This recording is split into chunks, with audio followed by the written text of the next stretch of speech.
Ready?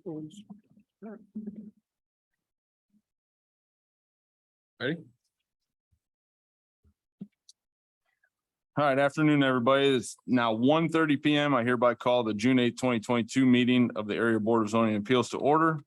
Before we begin, we have a few announcements. We have 6 members present with a 7-member board. If you feel that your petition needs to be heard by the full board, please let the staff know now, please, right now.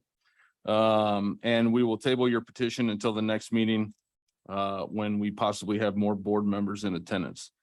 The Area Board of Zoning and Appeals meeting is being held in person and virtually on the 4th floor of the council chamber of the County City Building with Zoom video and phone teleconferencing options available as posted on the website sjcindiana.com/agenda center.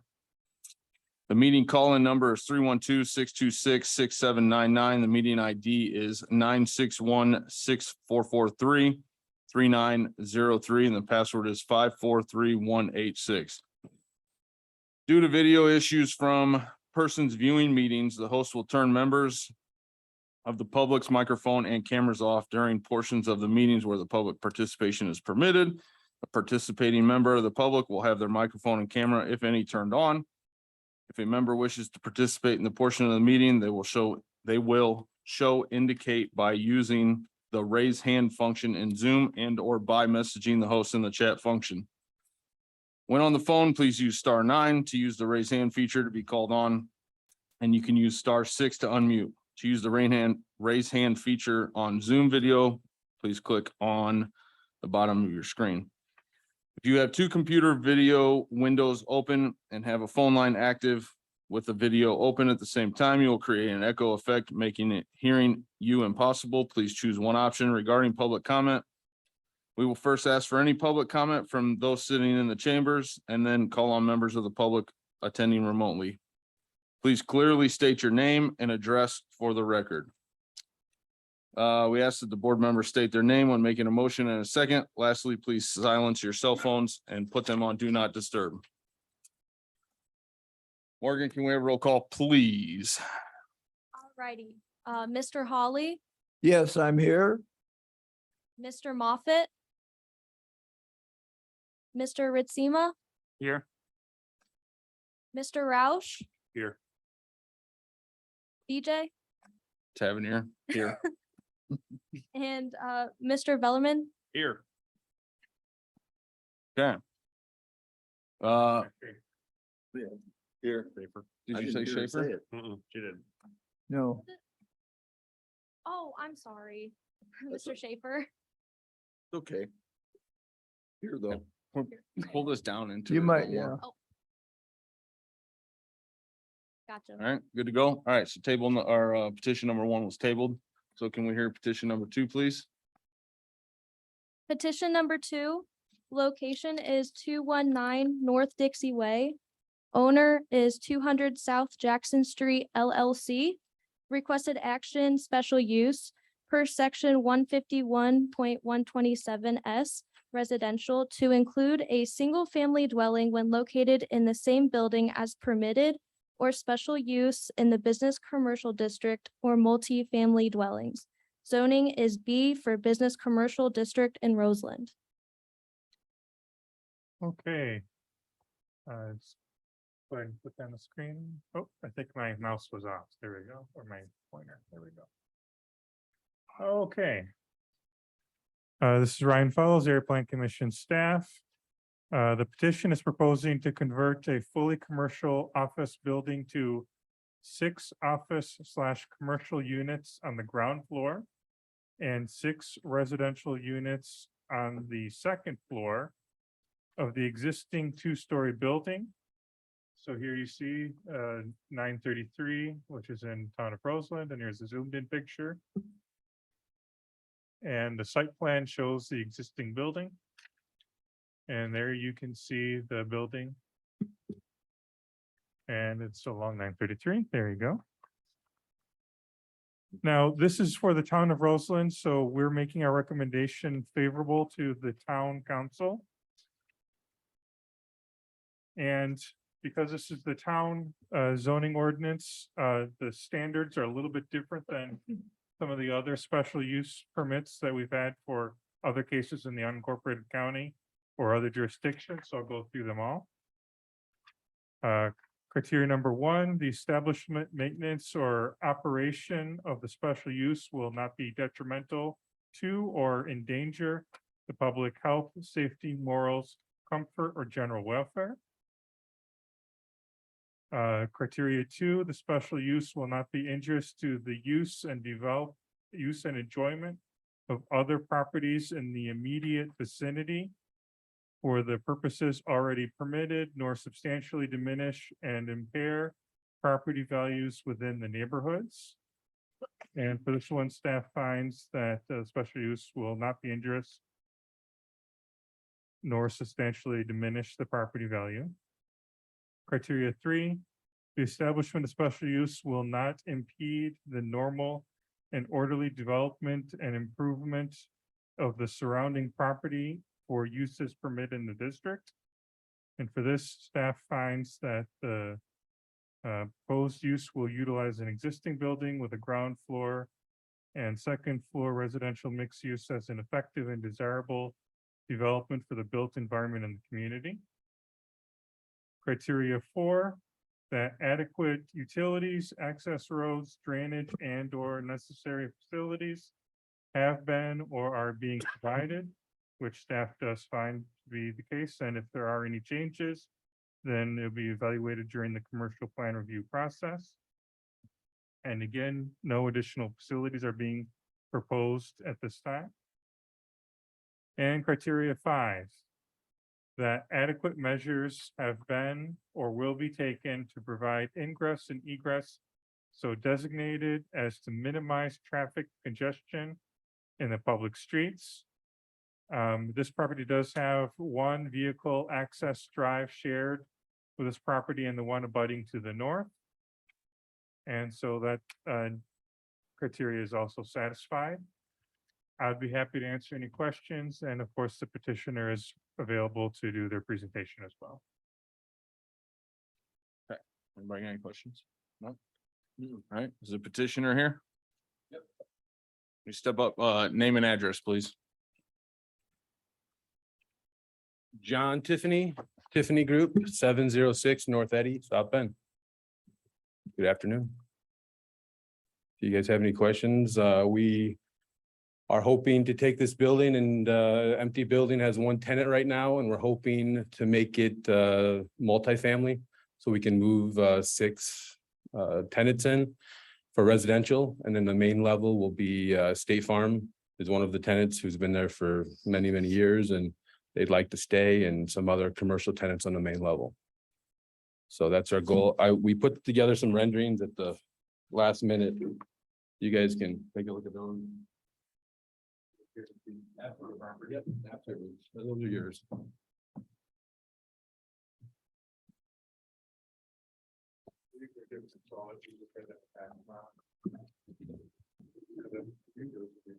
Thank you. So this building was previously all business or commercial tenants. There was no residents in here It previously. was never residential, always office. It sold a tax sale a year ago, I believe. Okay. And that's who we're working with. So it's had some issues over the years. We're working on acquiring the building next door as well, but we haven't come to terms on that yet. So that's also all office.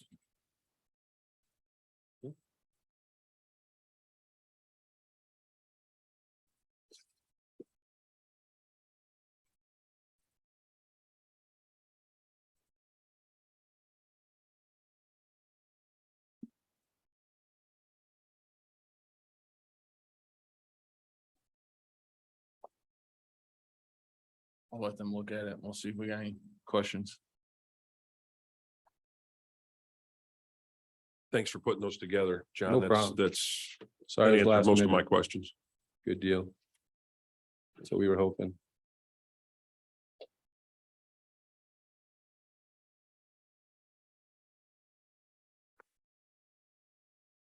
Good?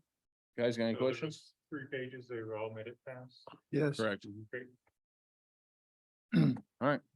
Thanks, sir. Very good. Thank you, guys.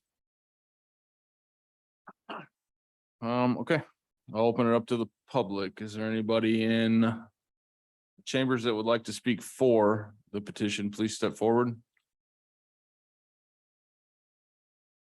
No? Is there anybody on Zoom?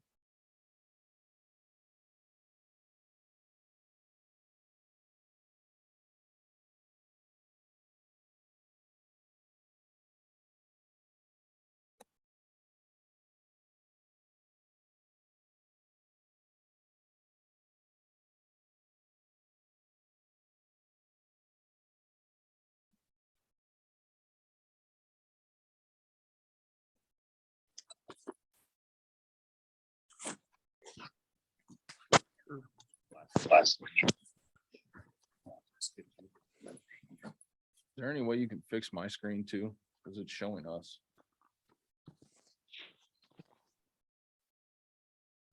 Hmm?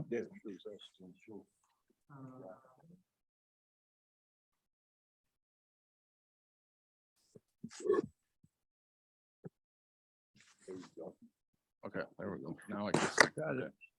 All right, there's nobody on Zoom? No, okay, seeing none. Is there anybody who would like to speak against the petition? Please step forward. Seeing none. Anybody on Zoom? None on Zoom. All right, public portion is now closed.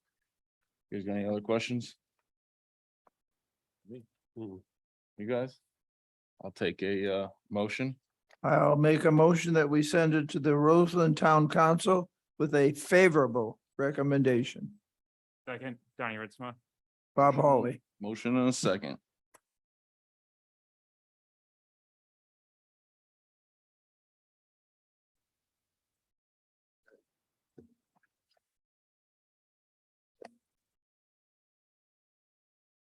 So Mr. Hawley, Yes.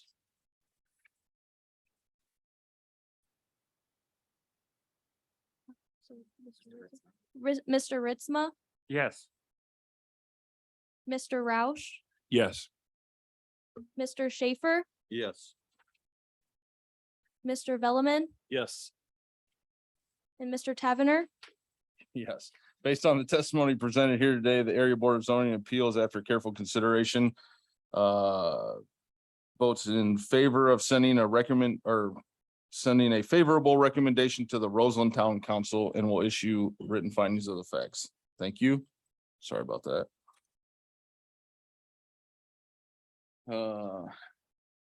You good? I gotta excuse myself for petition number 3. Bob, you're up. Thank you. This is Bob Hawley replacing. Could we have item number 3, please read? Location is 51438 Mayflower Road and 51464 Mayflower Road. Owner is River Valley Holdings LLC and Sawyer Linda K. Requested action variances, 1 from section 154.107C1 to allow a front setback of 25 feet where 35 feet is required for each lot within a 24 lot subdivision. Zoning is R, single family district county.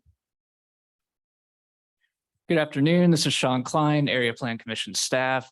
The petitioner is requesting a front setback variance from 35 feet to 25 feet for each lot in a new subdivision. This subdivision has received primary approval. It just has not received the secondary final approval yet. Staff recommends approval of the variance, mainly because it'll be consistent throughout this subdivision as well as in neighboring subdivisions, including Willowgate Trails and the Willows of Mayflower. We're also designed with a 25-foot setback. Furthermore, allowing the reduced front setback will allow more space in the rear yard for the septic systems. We turn to the state law criteria. We find that approval will not be injurious to public health, safety, morals, and general welfare of the community. A 25-foot setback is still adequate to ensure that the houses are back far enough from the right-of-way to promote public safety. Furthermore, the variance could promote public health by providing more room in the rear yard for the septic, as mentioned. We find the use and value of the area adjacent to the property included in the variance will not be affected in a substantially adverse manner. Each lot will be designed to this 25-foot minimum setback, so there'll be no threat to neighborhood character within the subdivision. And furthermore, if the property between this subdivision and the subdivisions to the south is ever subdivided and developed, connectivity will be required at that time. And these subdivisions were designed with a 25-foot minimum setback. So it's all going to be consistent. And we find that the strict application of the terms of this chapter would prevent a residential development pattern, which is consistent with neighboring existing subdivisions without really any public benefit from doing so. And I would be happy to answer any questions. Does the board have any questions at all? Seeing none. We will now open this, excuse me, will the petitioner, or do we have somebody that's going to make a presentation? On Zoom, Robert Nichols with Avon Consultants, 315 West Jefferson. I think Sean did a pretty good job of presenting, but if you have any questions, I'd be happy to answer them. Mr. Nichols, what is the implications if you don't receive the 35-foot or the reduction out of 25-foot? Is that going to reduce your lots? What's the issue with the setback? It pushes the house back, leaves less room in the rear for flexibility and building, putting the septics in there. I mean, they're large lots. It doesn't necessarily make it injurious to not build the subdivision, but this makes it consistent with everyone else around us. With the county's requirement to go to 50-foot right-of-ways and not allowing 40 anymore, when you do the 25-foot set, when you have the 35-foot setback, it makes it not match, even though the roads are still designed to the same width.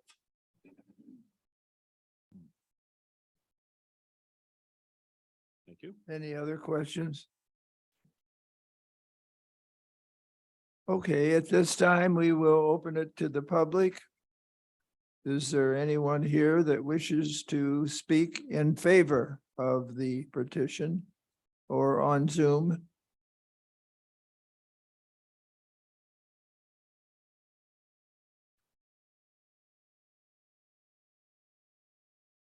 No? Is there anyone here or on Zoom that wishes to speak against the petition?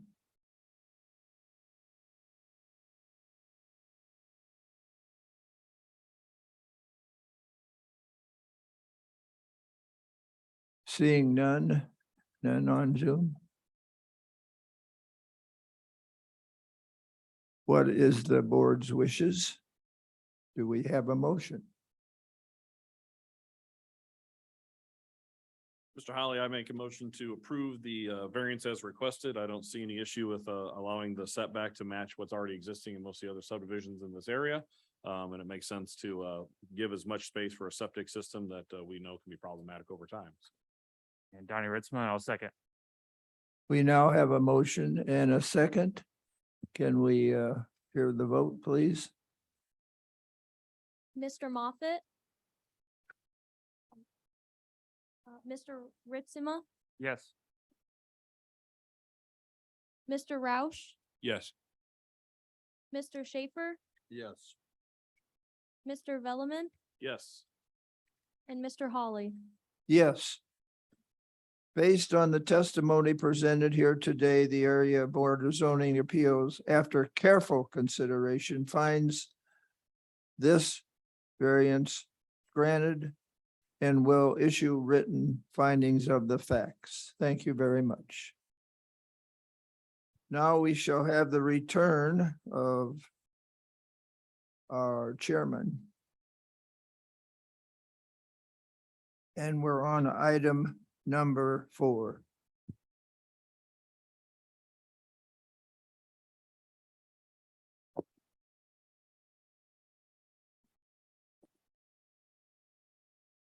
All right, number 4. Thank you.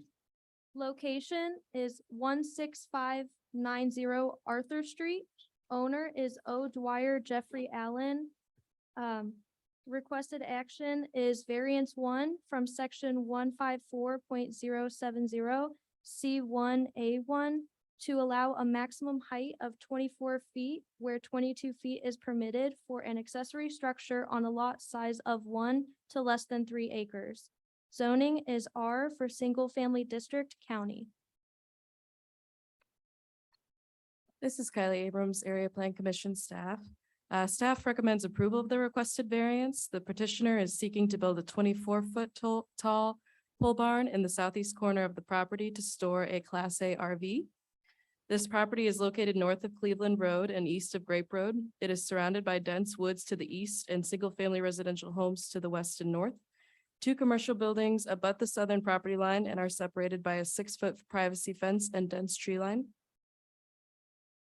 This is an image, or this is just a zoomed in of the previous aerial view. This is an image looking east from the front of the property, showing the dense forest to the east of the property and the northern neighbor's property across from Arthur Street. This is an image looking west, showing the western and northern neighbor's property. This is an image of the site plan showing the proposed location for the pole barn. As you can see, it's in the southeast corner of the property, highlighted blue.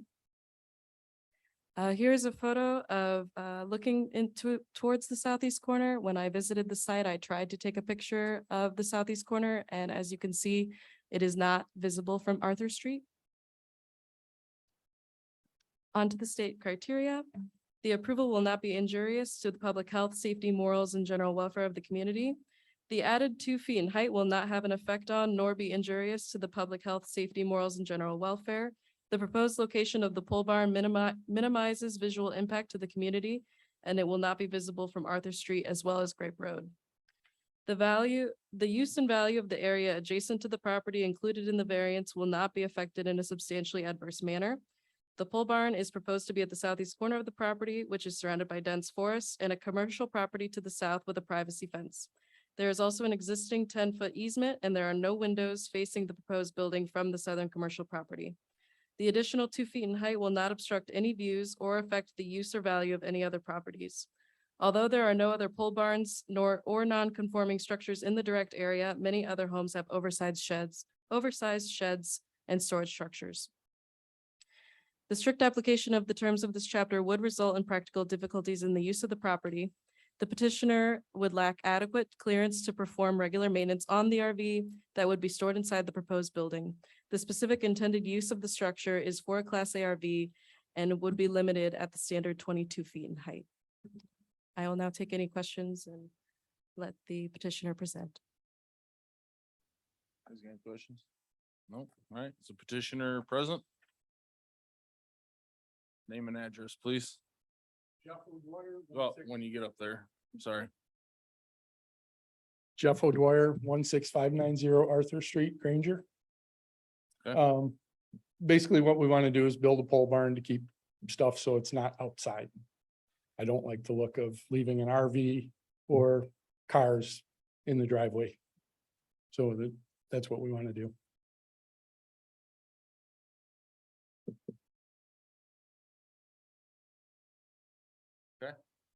How long have you lived there? We moved in September of 20. 20, okay, thank you. I got a couple questions, if you don't mind. Yep. How many trees are gonna have to be cut down for where this is going? 0, Okay. What's the height of the garage door that's going in? 14 foot. That's Okay. why we needed the variances because I can't get a 14-foot door with the 22-foot height at the width that we are looking for. Okay. Heating, air and plumbing? It's just gonna be a shed. There'll be electrical. We may ask for that later, but right now it's just gonna be used as a storage facility. Okay. Took care of that. Anybody else got any questions? How do you plan to access the pole barn? Sorry, Lance. There actually, in one of the pictures, there's a spot that's about 12 foot wide that we can drive through. That's how the camper is back there now. Who's the neighbor, the commercial neighbor? Good question. It's a There- vacant building. Yeah, it's vacant. It was, supposedly there was an electric car company that was gonna go in there or something. That, don't know if that fell through or what happened. Are you gonna plan to have a drive to this, like a gravel drive or a concrete driveway going to it? If I did, I would do the, green driveway with the plastic grid and leave everything look natural. Oh.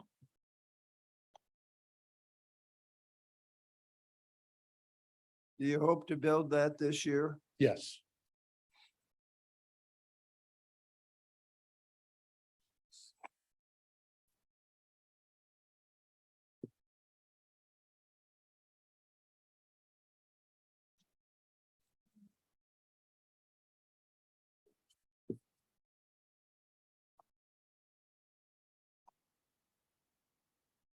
Okay, does anybody else got any questions? No, sir. What's the width of the building? 42 by 64. 42 by 64.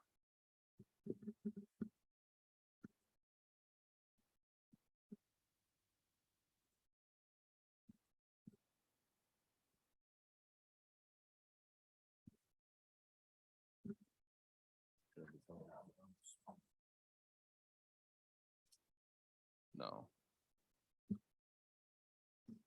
All right. Anybody else got any questions? Sorry. Okay, thanks, sir. Appreciate it. Is there anybody, I'll open this up to the public. Is there anybody that speak in favor of this petition? Please step forward. Seeing none, is there anybody on Zoom?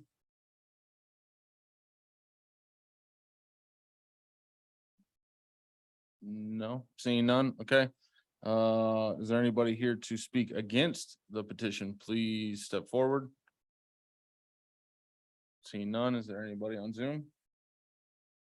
Seeing none, public portion is now closed. You guys got any more questions? No, I'll take a motion. Donnie Ritzman, I'll make a motion to approve the variance as presented. Bob Hawley seconds. All right. Motion and a second. Mr. Ritzma, Yes. Mr. Roush, Yes. Mr. Tavernier, Yes. Mr. Bellman, Yes. Mr. Hawley. Yes. Based on the testimony present, did you vote? No. Oh, Yeah. Mr. Schaefer, I'm sorry, I just noticed that. Yes.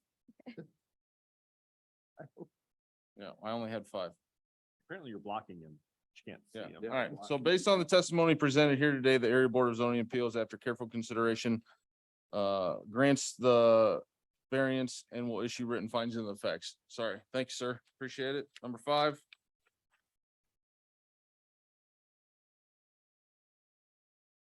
Location is 15001 Shively Road and unaddressed abutting parcel to east with frontage on Shively Road. Owner is Indiana Waste Systems Incorporated. Requested action, variance 1 from section 154.419B to allow an off-street parking area and a portion of a drive to be gravel where hard servicing is required, and special use section 154.091B13, mineral and material mining to allow a renewable natural gas facility. Zoning is A, agricultural district county. So Sean Klein, Area Plan Commission staff. So the petitioner would like to construct a renewable natural gas facility adjacent to the Prairie View landfill. So when it comes to the special use, the material mining taking place here would be mining the gas that is released by the decomposition of the solid waste at the landfill. They would then collect that and process it on site, where they would kind of remove some of the impurities, moisture, oxygen, carbon dioxide, nitrogen, and thereby increase the methane composition so that it can be used similar to natural gas in the production of energy. It's important to keep in mind that if you see that blue area highlighted there, this is zoned agricultural, but it is in the landfill overlay zoning district. wherein landfills are a permitted use by right. Staff believes that the adverse impact from this facility would not be any more detrimental than the functioning landfill, which is already on site, which is one of the reasons why we support the special use. As you can see here, it is going to be located on that site, which is to the east of the landfill. It'll be set back 240 feet from the right of way. There are earthen berms along the right of way already. And this is just a photo provided by the petitioner of what a similar plant looks like.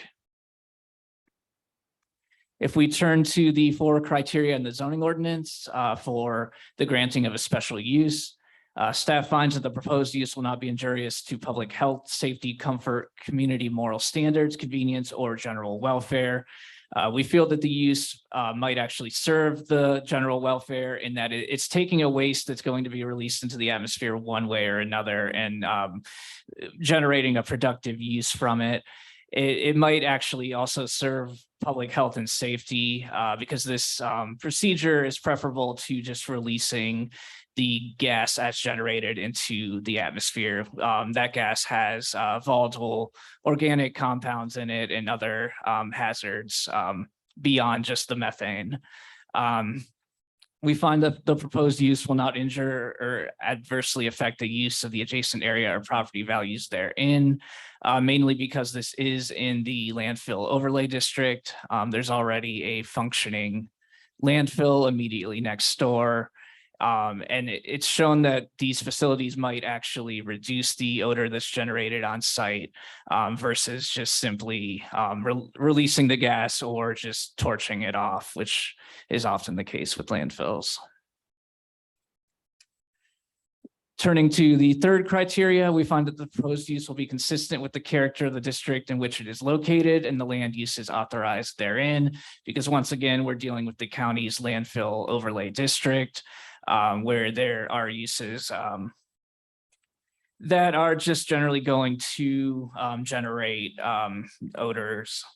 And there's not really any increase in any sort of like sound, traffic, glare, or noise associated with this use. Furthermore, we find that the proposed use is compatible with the recommendations of the St. Joseph County Comprehensive Plan, which really doesn't contemplate any specific use for this area. So as such, we recommend that the special use be sent to the County Council with a favorable recommendation. The second part of this petition is a variance to not pave the entrance, drive, and the parking area. Staff does recommend approval, but on the condition that they pave the first 50 feet of the drive entrance from the right of way. This is consistent with what the zoning ordinance requires for other non-agricultural uses in the agricultural district. This approval will not be injurious to public health, safety, morals, and general welfare because that paved 50 feet would ensure that dust and debris doesn't end up on the public right of way. Similarly, the use and value of the area adjacent to the property included in the variance would not be affected in a substantially adverse manner if that additional, or if the 50 feet near the right of way is paved, because that'll keep the dust from getting onto adjacent properties. And we find that strict application of the terms of this chapter would result in practical difficulties in the use of the property, because the facility is being built 240 feet back from the right of way, which is a setback that's appreciated because it reduces the aesthetic impact on the right of way. But as such, there is practical difficulty in providing that much of a paved drive back to a parking area that's really going to only be used by 4 to 5 employees at the most. So staff recommends that the variance be granted, and I'm happy to answer any questions. Thank you. I would additionally recommend that if the variance is approved, that it be subject to a condition that the special use is also approved. I couldn't hear what you said there. I said if I would also recommend that a condition be added on the variance if you decide to grant it, that it be conditioned on the approval of the special use by the county So the motion council. would be subject to. Yeah, it would be, approval would be subject to if you decided to adopt their condition, and also the condition that the special use is approved. Thank you. Okay, you guys got any questions? No? Petitioner present?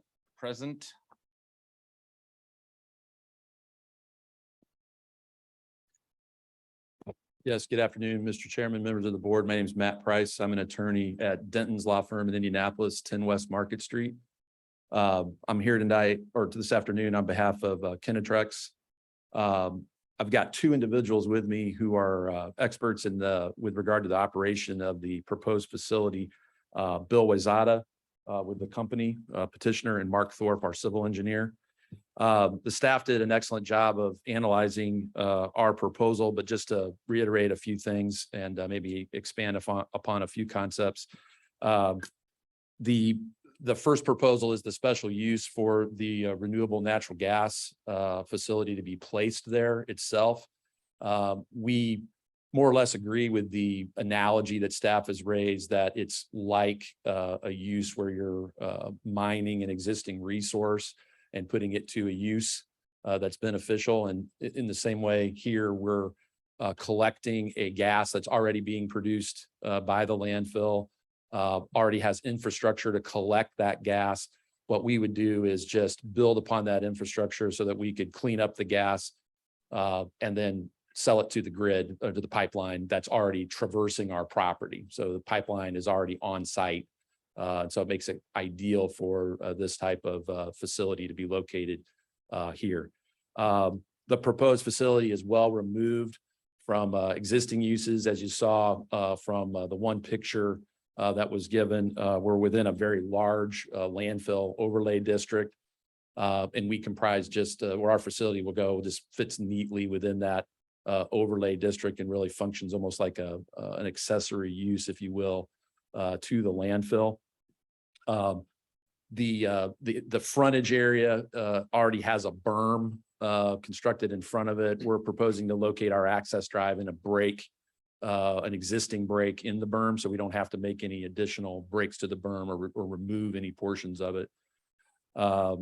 And we concur with the staff's proposed findings of fact relative to the renewable gas facility itself. With regard to the second component of our request this afternoon is the variance for the gravel drive and parking area. As was mentioned, the facility itself is 250 feet away from the right of way, making for be a very long paved drive. We on other like facilities, we have gravel drives and parking areas. Find that it helps promote the drainage for the area and functions well for our intended use in a way that's consistent with the underlying agricultural district. So it's similar type of infrastructure improvement that you would see in the ag district elsewhere. We are amenable to both conditions that were mentioned, both with regard to paving the initial 50 feet and then the additional condition, which if I understood it was simply saying that that variance be granted only conditional upon approval of the special use. And we are certainly in agreement with both of those conditions. And before I close, I'd just like to say, first of all, we appreciate very much the staff working with us on this proposal. We feel like they've took a very sensible approach in analyzing the facts that we presented, and we look forward to being able to serve the community with this new facility and welcome any questions that you may have. Thank you. All right, thank you. You guys got any questions? All right, go ahead. The berm break that you refer to, is that, are you familiar with the on-site conditions? Somewhat, yes. Personally? Okay. Uh-huh. There's already a break in the fence where there's some sort of an unused gate and an obvious break in the trees. Is that going to be the driveway? Is that the intention? That's it. Yeah, I Okay. hesitate to say an existing drive, but yeah. Looks like maybe something was there at some point. Exactly. but Yeah, agreed. Okay. So that's what I'm talking about. Yep. Bob Hawley here. My question is, when do you hope to break or start construction? I think as soon as possible. Bill, you want to come up and maybe answer that question more specifically? This is Bill Wayzata with the company. 11820 Monarchy Lane, Fishers, Indiana. Yeah, so we were hoping to break ground maybe midway through July, if possible. Of this Late year. July. Yes. Employee wise, I think you mentioned what, 5 or 6 employees will be there? Yeah, there's gonna be one supervisor and then 3 or 4 operators. Now, this facility, I've never heard of it before, but do you have other facilities like this in operation? Yeah, so we have one facility in Indianapolis, and then we're currently building 2 others, one in Danville and the other one in Monticello. I want to compliment you on that. Seems like a sensible thing to do. Thank you. Oh, thank you. Of the employees, is this a 24-hour staff facility or is Yeah. is it autonomous? It's 24-hour staffed. And then will this be a facility like similar to what's near the bypass in Elkhart with a permanent flame or multiple permanent flames always going? No, if there's a flame going, that means we're down for some reason, and that's not good. What are the byproducts of this facility? So the byproducts, there's gonna be H2S removal that'll be in a solid media, so we'll haul that offsite. And then as far as we'll have a tox unit that will burn CO2. And then some of the VOCs and other things that will break down into basically water and CO2. Okay. Part of the reason for the question was I was wondering if there would be any heavy truck traffic in addition to the thousands of trash trucks that come in and out of the rest of the Yeah. facility. We will have water coming, I guess condensate coming off of the landfill gas itself, and that'll mainly be the truck traffic, probably once or twice every month. We'll probably have a water truck that'll come in and haul off that water for disposal. Other than that, it'll just be routine maintenance, maybe once or twice a year. for So solid- nothing significant on a daily basis. No. Okay. Okay, anybody else have any questions? Will there be an increase in noise level? Well, currently there's a GTE facility, kind of right next to, a little bit north of where we plan to have, our RNG facility, and there's 4 natural gas engines there. So, I mean, it won't be any louder than it currently is right now.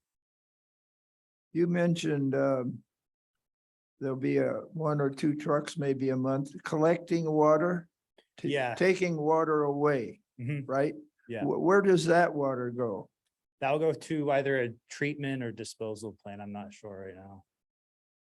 Seems like that's another benefit. I think you want to drink that water. Yeah, it's contaminated for sure. All right, any more questions? Yeah. So if you're gonna haul water away to get treated, what good's the treatment plant you already have there? That was an option, actually, yeah, now that you mentioned that. We were thinking about connecting to that treatment plant there. Now, the other question would be is, since you're running gen sets off the nat gas now, Mhm. I take it this is a better form of utilization of the gas coming off. Otherwise, you wouldn't spend the money. Right. Yeah. Yeah, and so those natural gas plants currently are gonna be retrofitted to use pipeline gas just for peak shaving.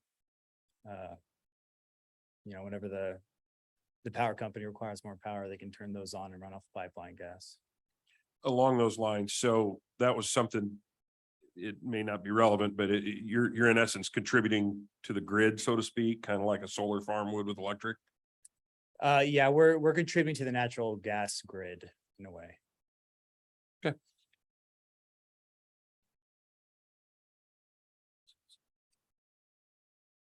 That's good. No more questions? Okay, thanks, guys.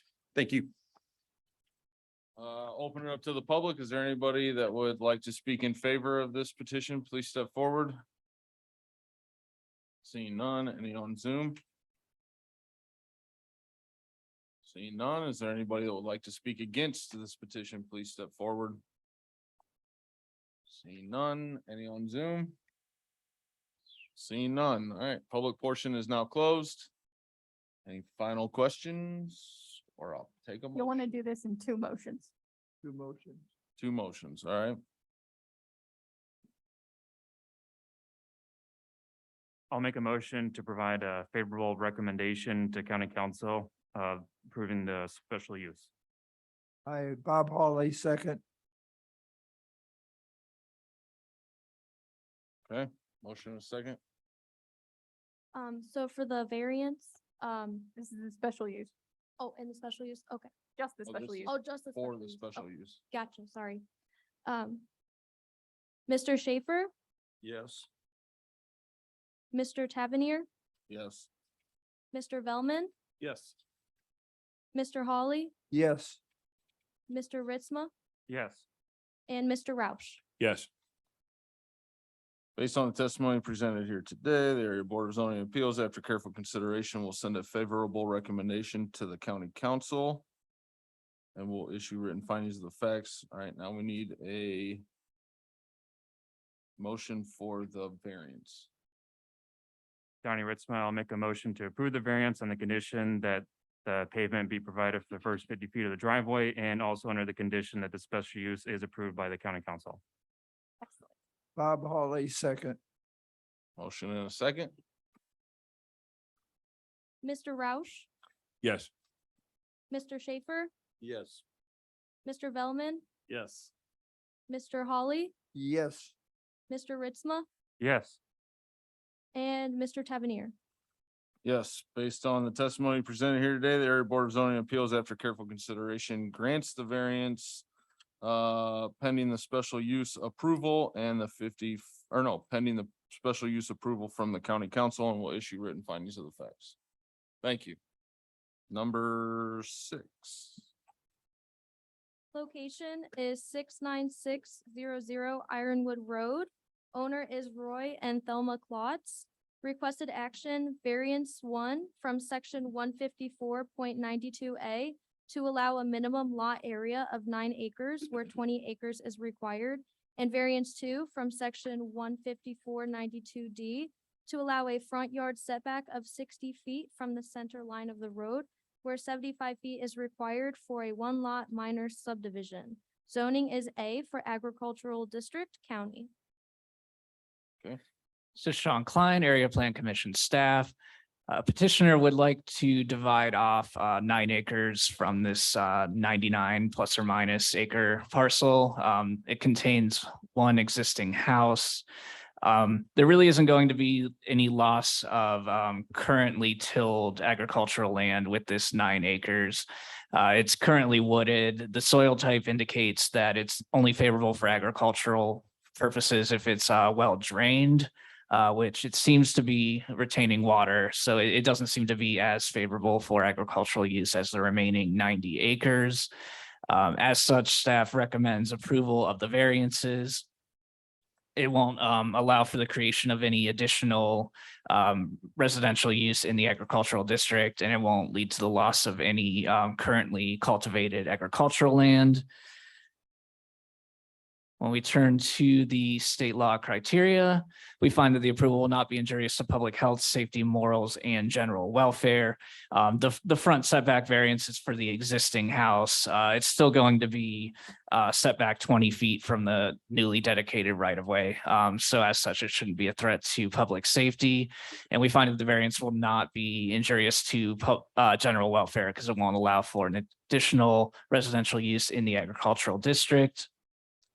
We find that the use and value of the area adjacent to the property included in the variance will not be affected in a substantially adverse manner, mainly once again due to the fact that it won't allow for an additional residential use in the agricultural district. And we find that the strict applications of the terms of this chapter would result in practical difficulties as they would prevent a subdivision that allows a farmer to purchase 90 acres of agricultural land with the house being split off, which potentially increases the use and value of the two properties. And I would be happy to answer any questions. You guys, any questions? Did it encompass the whole wooded area? It doesn't entirely, but it's nothing within that lot area is currently being cultivated. Anybody else? All right, thank you. Terry? Terry Lang from Lang Feeney, the Whiteman office. Our address is 715 South Michigan Street here in South Bend. I represent the petitioners here, the Klotz family. As Sean had indicated there, there's an existing home and outbuilding there on the property. If you look at the aerial map portion of it, you'll see that the little more than 9 acres is basically squaring off that south till line of where the house is there. And it is an area that is basically farmyard area. Yeah, there's still probably a couple of acres of wooded area to the east of that proposed 9-acre split that we have right there. But the split is being done in this fashion. We have the Klotz family is looking to sell the home. We have a buyer for both the home and for the agricultural property. So this is to allow that split so that the house can be on a legal lot of record, and then you'll have the tillable farm portion being sold to a farmer that's from that area. Any questions? Terry, am I mistaken, or was there survey stakes on this? We have staked it off out there, yes. I may have beat you to it. Sorry. Anybody else? No? All right, thanks, sir. Mhm. All right, we'll open it up to the public. Is there anybody that would like to speak in favor of this petition? Please step forward. Seeing none, is there any on Zoom? Seeing none, is there anybody that would like to speak against this petition? Please step forward. Seeing none, any on Zoom? Seeing none, public portion is now closed. Guys, got any questions? I'll take a motion. Donnie Ritzmond, I'll make a motion to approve the variances as requested. Bob Ollie, second. All right, motion and a second. Mr. Bellman, Yes. Mr. Hawley, Yes. Mr. Ritzma, Yes. Mr. Roush, Yes. Mr. Schaefer, Yes. and Mr. Tavernier. Yes, based on the testimony presented here today, the Area Board of Zoning Appeals, after careful consideration, grants the variance and will issue written findings of the facts. Thank you. Number 7.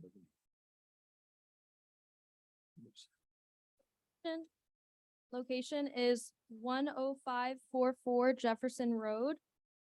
Owner is William and Adrian Slates. Requested action, variance 1 from section 154.122C1 to allow a front yard setback of 10 feet where 35 feet is required. And 2 from section 154.122C2 to allow a side yard setback of 5 feet where 8 feet is required. Zoning is R for single family district county. Hi, this is Kylie Abrams again, Area Plan Commission staff.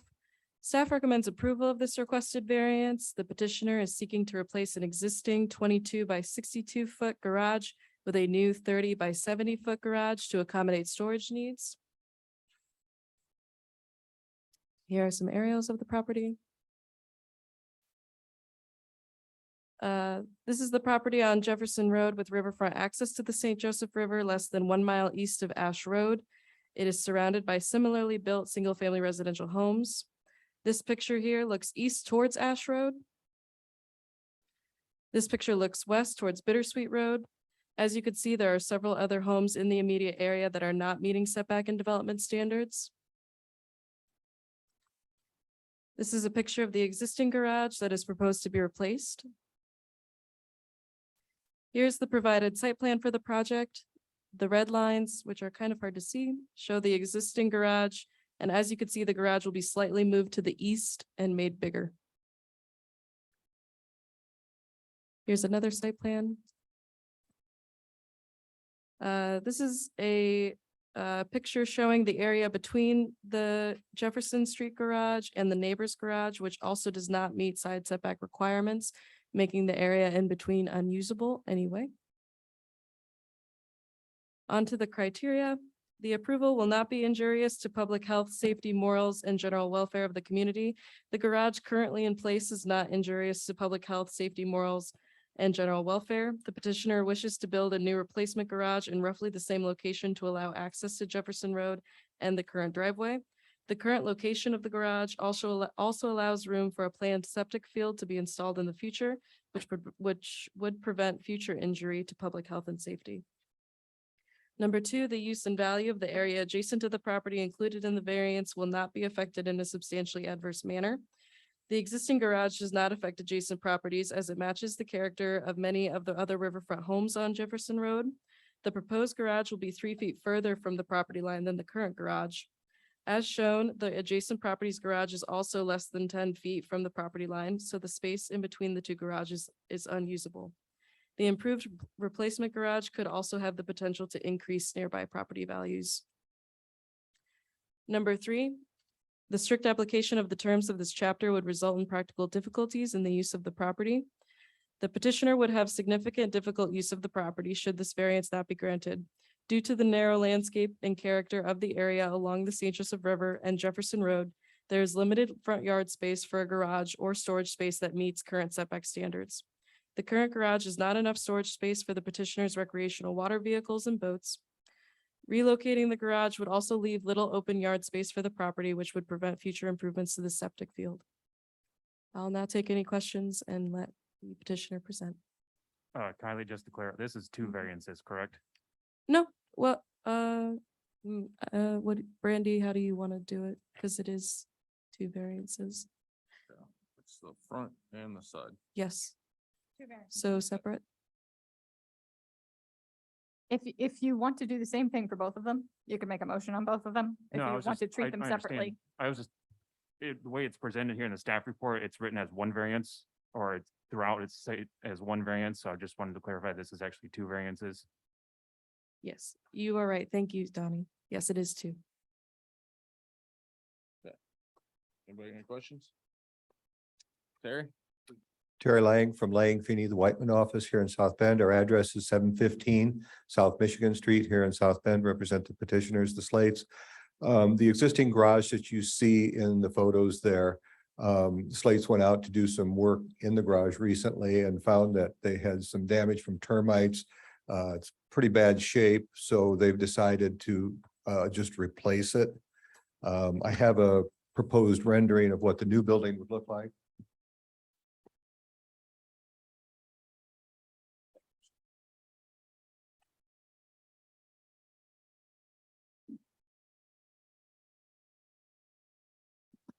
The Slates have two boys in college right now, so there's basically 4 vehicles that are, either there or in the garage. They also have boat and also lawn equipment that's used for maintenance of the property there. It's kind of a long, narrow piece. They're going to be basically taking the garage that's there, squaring it up with the property line 5 feet off, and then extending it just a little bit in each direction to the east and to the south, then maintaining the same setback that's there already from Jefferson in that location. So we're not asking for a large increase, but right now with the current garage in pretty sad shape there from the interior and what would have to be done to repair the termite damage that they found, they're going to go ahead and tear it down and then treat the soils for the termites. And then hopefully with your approval, we'll get the variance request to put up the new building. As you've seen in the photo that I've just given you, it's a pretty nice building to accommodate 4 vehicles and a boat and lawn equipment that they have for maintaining their property. And I'm here to answer any questions you have. Mr. Slate's here if you have any questions with regards to the building itself. Questions? I do. Lance Roush. Since this is going to be what would appear to be a side load, it's probably going to be taller. I assume it falls within parameters of the zoning. And that would be the building department. I know how these properties can be. Has the neighbor weighed in at all? Are they here? That's what the public. No. Right. Okay. Question, how far from the center line of the road is it? It's in the exact same location where the existing garage is. Well, yeah, but if you look 10 foot from the property line, back up a little bit, Terry. Right there, you can see how far. Widen the road there.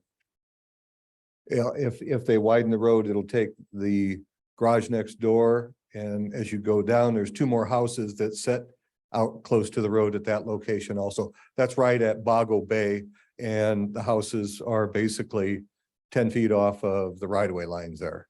So there's no anticipated widening of Jefferson at that location. Any plans to improve the driveway to all concrete or asphalt versus the gravel that currently is? The existing driveway, that portion of it close to where the garage is going to be taken out, and then the driveway will be improved to match up with the new building when it's in place.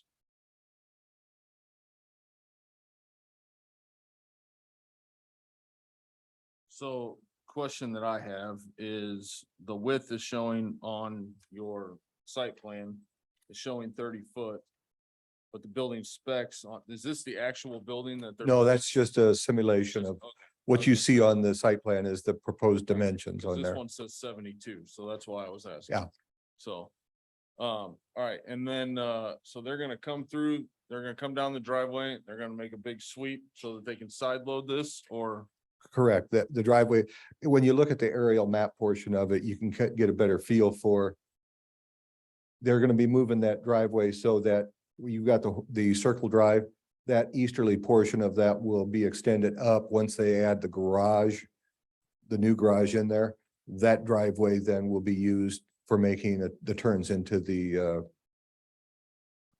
service bay areas of the So garage. where's the septic that on that plot right there? Currently,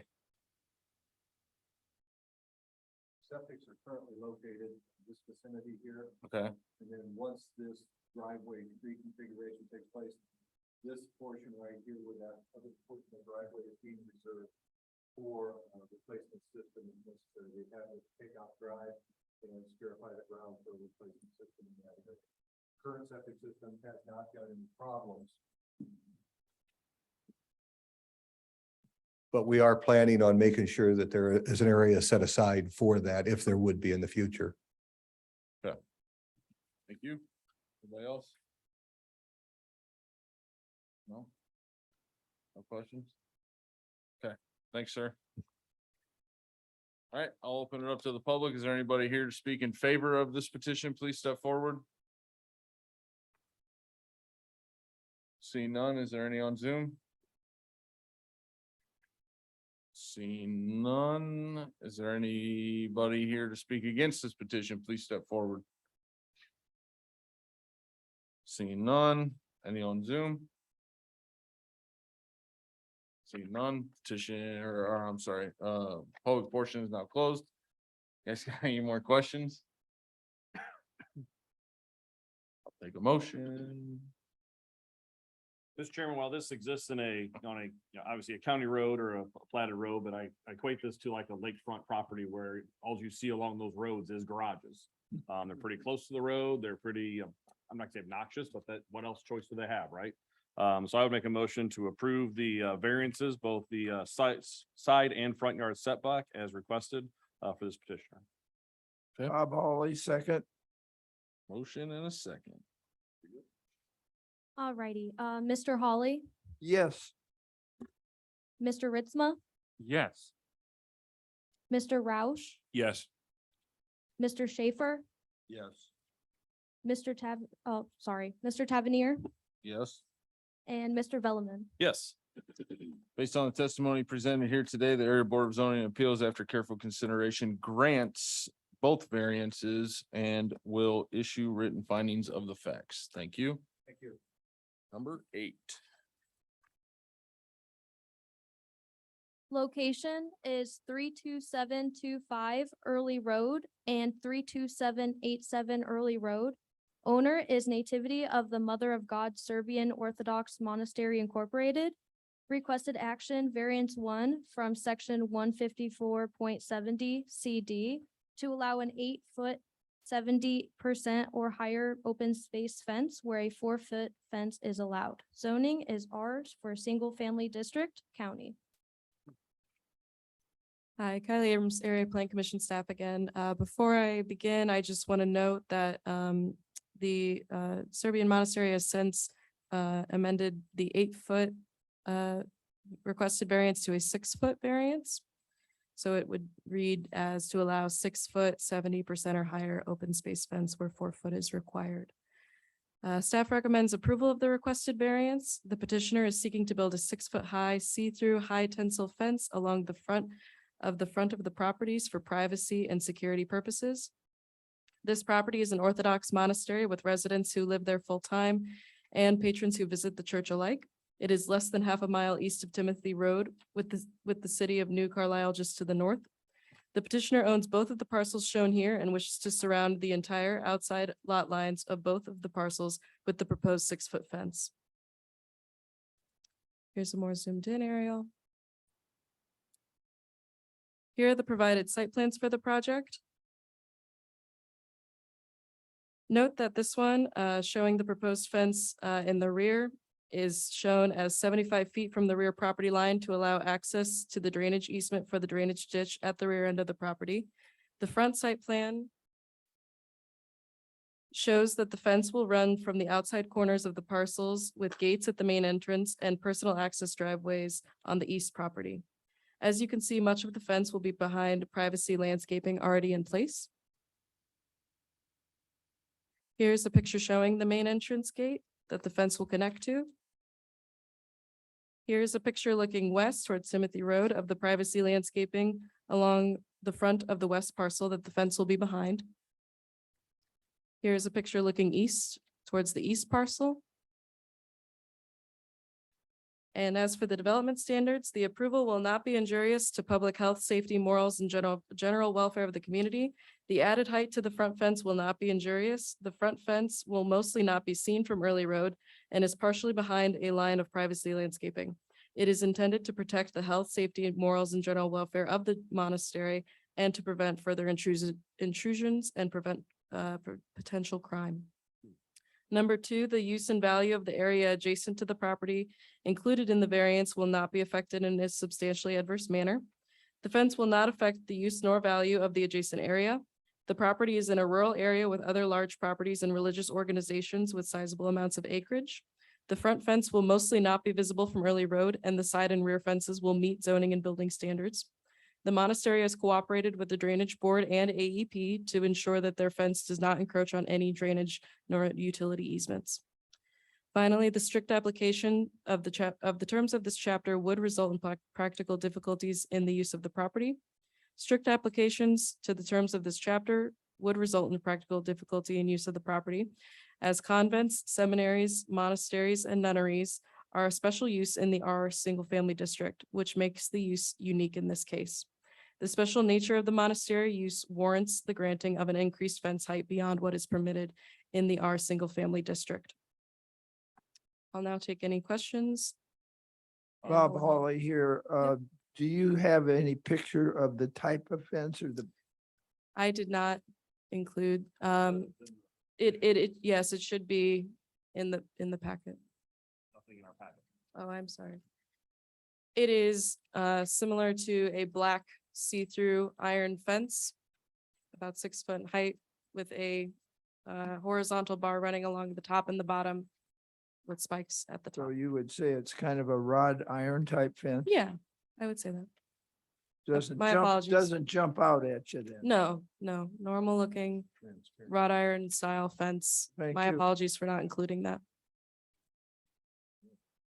Thank you. Is this going to start any sort of a precedence for other neighbors around them to be able to attach to this and say, well, can I attach to theirs and then carry mine on? I don't believe so. If you look in the aerial, this immediate surrounding properties are other residential homes. This is going to be a very expensive project. I can't imagine any of those single family homes would be interested in fencing their entire property. And it's also heavily wooded. The other religious organizations are a few properties away and are not pictured here. If they were interested, they could apply. I'm not sure that they would be interested though, due to the cost of the project. I don't recall which one of you brought up the appearance of the fence. Yeah. Okay. So a lot of times when we see single family homes wanting tall fences, they're privacy fences, right? 6 foot solid, and this isn't a privacy fence, it's an iron type that you can see through. So I don't believe that it's precedent setting in that respect. It's not a fence that someone would traditionally put up in a residential area to screen their backyard. Okay. Thank Yeah, you, I Abby. happen to know of a property that there's about, I don't know, 8 to 10 acres, and they did fence it with a wrought iron, and it's beautiful. Yeah. Anybody got any questions? Nope. All right, thank you. Is the petitioner present? Name and address, please, up here.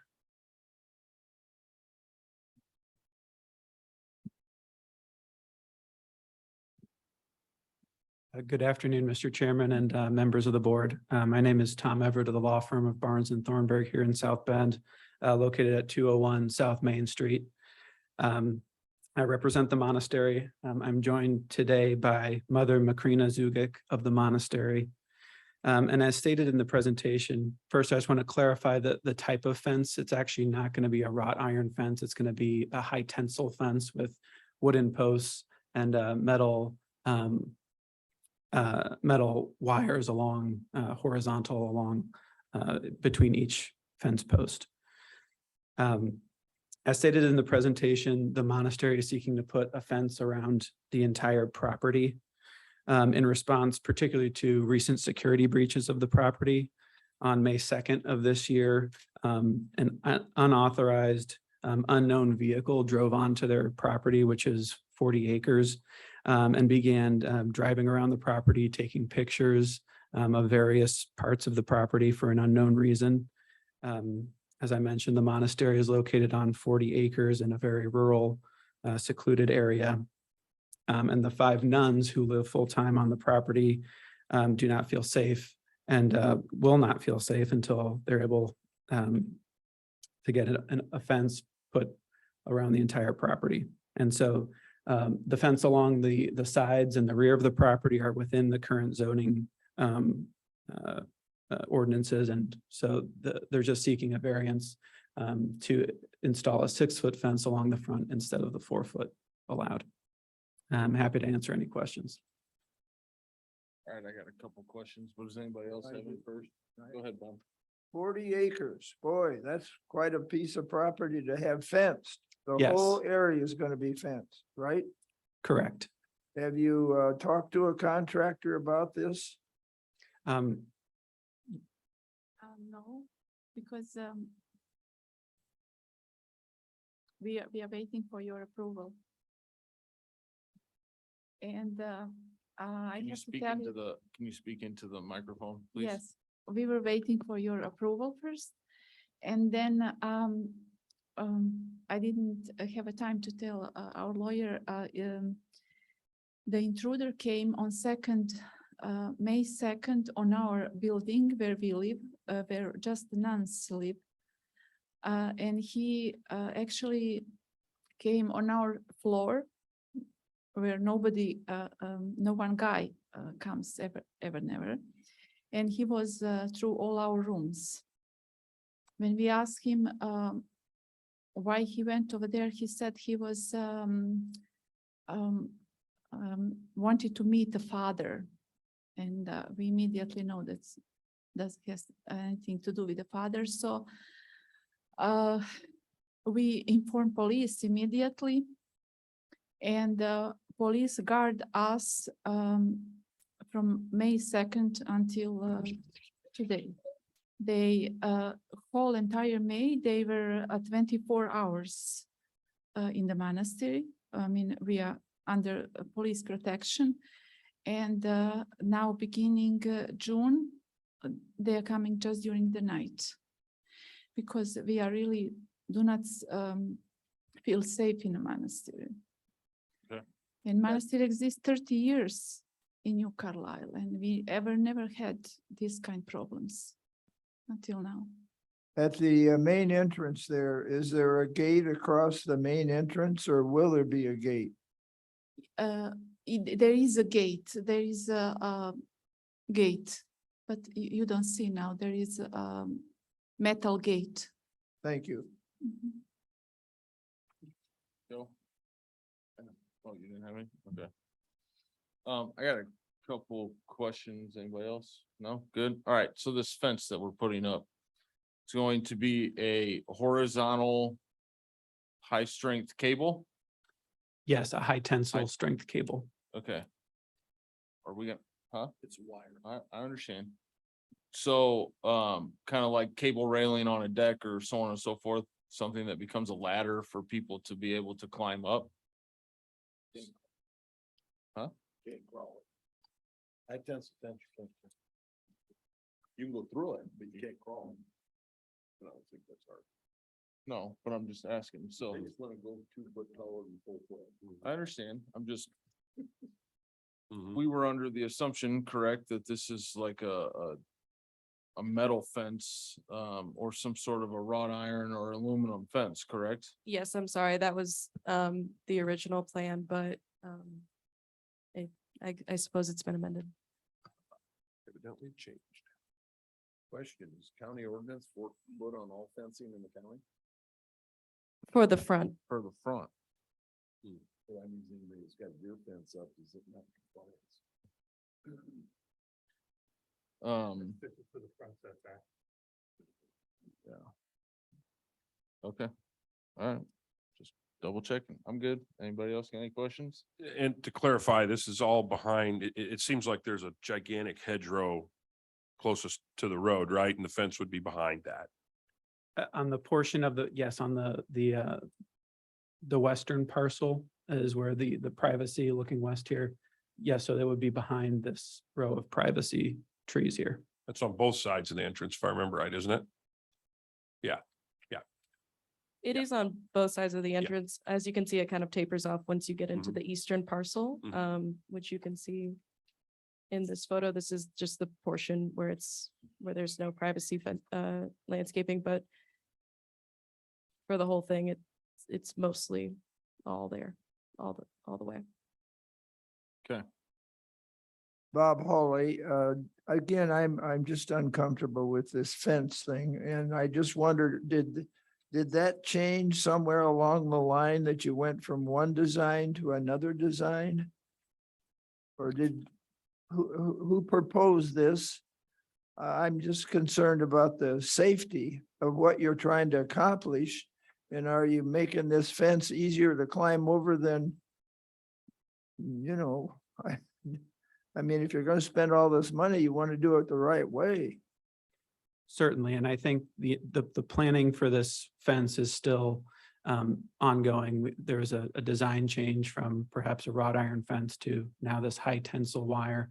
I'll let, if you have anything else to add to that.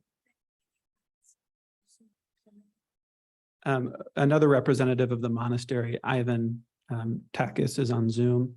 I would ask if I could ask him that same question. Yeah, and then just to clarify, so there was an incident that Mother Macrina had mentioned that resulted in the monastery contacting us. We went ahead and took their application and have been hammering out a lot of the details on the fence throughout the process of getting to the legal ad to now. What they had originally applied for, and then you all noted, black powder coated aluminum top speared attached style, which didn't make it into your packets. But in full disclosure, in the back and forth, and there were multiple emails about the AEP easement, the drainage ditch in the rear, and then the style and the exact height. In communications with us, they did mention at one time that they were looking at a high tensile option with the wooden posts that was missed. Again, this project has been kind of a work in progress. Work in process, excuse me. So I just want full transparency. They might have communicated the design change to us, but again, we've been working with them, trying to get them on the docket for this month. Okay. All right. Good, Bob. And I'm sure Ivan would provide some additional clarity because he's been the contact that Kylie's been working with throughout the process. Yes, if I may, this is Ivan Tasic. My address is 1476 Kitty Hawk Lane in Glenview, Illinois. I'm the president of the church board, and I have been working with the zoning department and everybody else to set this project. So basically, the idea about the high tensile and the change came as a recommendation from the South Bend Police Department officers who were there on the site. They talked to us and they said that any type of fence can be breached, and that basically this would be more cost effective and actually more secure because of the design. What we plan to do for now is to put this, you can add as many wires as you basically want. In theory, we want to make it denser towards the bottom so that even smaller animals cannot go through. But these fences, these wires are so, very, very hard when they're in that tense shape. So they can hold a truck if they wanted to drive through, it wouldn't go through. So basically one wire can hold close to 1,000 pounds of force. And we changed our request from aluminum fence, which would be very easy to breach, to this one, which we were, as I said, recommended by the police force. What kind of posts are gonna be in the ground? Wood posts? Are they 6x6s? So these will be those nicer ones. They're round. They look like those old style electric posts. Basically they would look very nice. They would be wide, very solid. We wouldn't use ugly 6x6 planks or blocks of wood. It would basically resemble a post of an actual trunk of a tree.